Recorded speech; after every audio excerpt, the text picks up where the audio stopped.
നമസ്കാരം, ഞാൻ advocate Gayathri Sudhakaran. Family കോടതിയിൽ നമ്മൾ കേസ് നടത്തുന്നതിനെ പറ്റിയിട്ടുള്ള കാര്യങ്ങൾ, അതിന്റെ കുറച്ച് വസ്തുതകളെ പറ്റിയിട്ട് ഞാൻ രണ്ട് വീഡിയോ ചെയ്തിരുന്നു. ഇത് തേർഡ് പാർട്ടാണ്. 7 കാര്യങ്ങൾ അതിനകത്ത് വ്യക്തമാക്കിയിട്ടുണ്ട്. 8ാമത്തെ കാര്യം എന്ന് പറയുന്നത് നിങ്ങളൊരു വക്കീലിനെ എങ്ങനെ ചൂസ് ചെയ്തു എന്നുള്ളതാണ്. വക്കീലിനെ ചൂസ് ചെയ്യുന്നത് വളരെ ഇമ്പോർട്ടന്റ് ആണ്. വക്കീലിനെ ചൂസ് ചെയ്യുന്നത് നിങ്ങളിപ്പോൾ ഒരു സോഷ്യൽ മീഡിയ കണ്ടിട്ടോ, ഞാനൊരു സോഷ്യൽ മീഡിയയിൽ ലീഗൽ അവയർനെസ് ക്ലാസ് പറയുന്ന ഒരു വ്യക്തിയാണ്. പക്ഷെ അതൊന്നും കണ്ടിട്ടല്ല. നിങ്ങൾ തീർച്ചയായിട്ടും അന്വേഷിച്ചറിഞ്ഞിട്ട് വേണം, ആ വക്കീലിനെ പറ്റിയിട്ട് അന്വേഷിച്ചറിഞ്ഞിട്ട് വേണം, അല്ലെങ്കിൽ സീനിയർ ആരാണ്, എവിടെയാണ് വർക്ക് ചെയ്യുന്നത്, അല്ലെങ്കിൽ വക്കീലിന്റെ ഓഫീസ്, ഇതെല്ലാം അന്വേഷിച്ചറിഞ്ഞിട്ട് വേണം നിങ്ങളൊരു കേസ്, അത് ഫാമിലി കോടതി എന്നല്ല, ഏത് കേസാണെങ്കിലും ഏൽപ്പിക്കാൻ.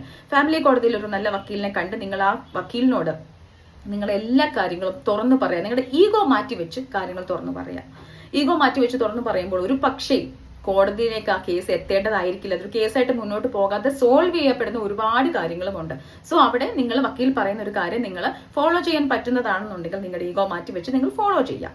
ഇനി വക്കീൽ നമ്മൾ കണ്ടസ്റ്റിംഗ് ആയിട്ട് കേസായിട്ട് മുന്നോട്ട് പോകണം എന്നുണ്ടെങ്കിൽ അതിൽ ഏതാണ് ഏറ്റവും നല്ല വഴിയെന്ന് വക്കീൽ പറഞ്ഞു. നല്ല വക്കീലാണെങ്കിൽ ഇതെല്ലാം പറഞ്ഞു തരും.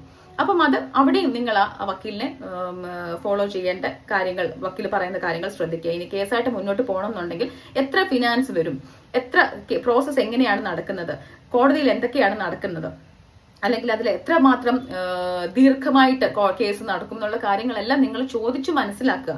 കാരണം ചോദിച്ചാൽ പറയാത്ത വക്കീലന്മാരില്ലെന്നാണ് എന്റെ വിശ്വാസം.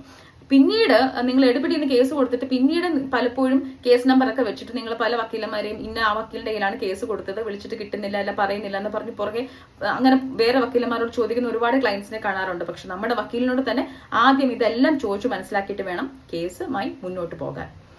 9ാമത്തെ കാര്യം, ഏറ്റവും വളരെ ഇമ്പോർട്ടന്റ് ആയിട്ടുള്ള ഒരു കാര്യം, കേസ് ജയിക്കുവോ തോക്കുവോ എന്നുള്ളതല്ല നമ്മുടെ ജീവിതത്തിൽ നമ്മുടെ സന്തോഷം എന്ന് പറയുന്നത്. ഒരു പക്ഷേ കേസ് ജയം കൊണ്ട്, കേസ് നമുക്ക് അനുകൂലമായിട്ടൊരു ജയിച്ചു എന്ന് വിചാരിച്ചിട്ട് നമ്മുടെ ലൈഫിൽ സന്തോഷം വരണം എന്നില്ല.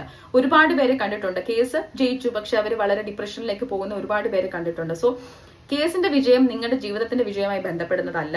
നിങ്ങൾക്ക് വേണ്ട ഇമോഷണൽ ആൻഡ് മെന്റൽ സപ്പോർട്ട്, നിങ്ങൾക്ക് വേണ്ട കാര്യങ്ങൾ ഒരിക്കലും കോടതിക്കോ അല്ലെന്നുണ്ടെങ്കിൽ വക്കീലിനോ തരാൻ പറ്റത്തില്ല. നിങ്ങൾ അതിന് വേണ്ട ഒരു മെന്റൽ സപ്പോർട്ട്, ഒരു മെന്റൽ അസിസ്റ്റൻസ് വേണം എന്നുണ്ടെങ്കിൽ തീർച്ചയായിട്ടും അതിന്റെ ഒരു ടെക്നിക്കലി നിങ്ങൾക്ക് വേണ്ട ഒരു കൗൺസിലിംഗ് സൈക്കോളജിസ്റ്റോ അതുപോലെ ബന്ധപ്പെട്ട ആരുടെയെങ്കിലും സഹായം നിങ്ങൾ നേടണം. അതല്ലെന്നുണ്ടെങ്കിൽ കേസ് ജയിച്ചു ജീവിതം കൈവിട്ട് പോയി എന്നൊരു അവസ്ഥയിലേക്ക് നിങ്ങൾ എത്തും. സോ ഇത്രയും കാര്യങ്ങളെല്ലാം നിങ്ങൾ മനസ്സിൽ വെക്കുക ഒരു ഫാമിലി കേസുമായി മുന്നോട്ട് പോകുമ്പോൾ. മനസ്സിലായെന്ന് വിശ്വസിക്കുന്നു. Thank you for watching.